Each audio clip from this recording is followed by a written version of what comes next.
ni saya dah pension kan. Dulu jaga negara. Panglima Angkatan Tentera. Jadi pada hari ini saya nak jadi Panglima Kesihatan pula. Tak, yang sebenarnya saya terpanggil untuk menjadi salah seorang ahli dalam BE punya program. Kerana berpunca daripada kesihatan, masalah kesihatan diri saya dan diri isteri saya. Saya ada slip disc. Jadi apabila saya ada slip disc, orang cadangkan supaya saya pakai seluar Alora Pen.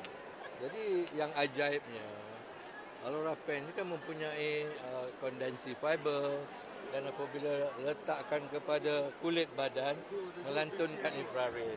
Itu melancarkan perjalanan darah kita. Itu yang membuatkan saya punya slip disc jadi baik.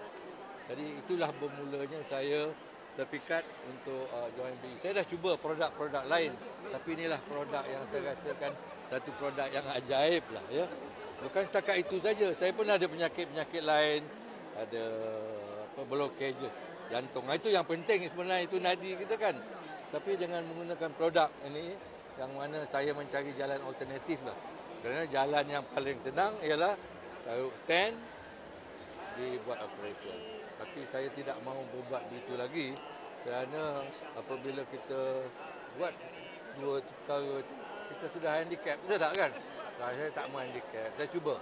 Jadi dengan pertolongan Allah Subhanahu Wa Taala, bila makan produk dia sesuai diri saya dan pada hari ini saya sihat. Itu yang membuatkan saya meneruskan usaha, menggalakkan orang supaya jadi ahli dalam BE dan buat. Kerana BE juga bukan untuk kesihatan, ia juga boleh menjana pendapatan. Betul tak? Dengan modal RM60 sebagai ahli, dan pada hari ini saya tengok ramai yang boleh menjana pendapatan dan manfaat-manfaat yang lain. Dulu ada orang tu saya tengok nak membiayai anak-anak universiti pun tak mampu. Kan? Tapi dengan adanya mereka bersama BE, dah boleh hantar 3 anak je ke universiti.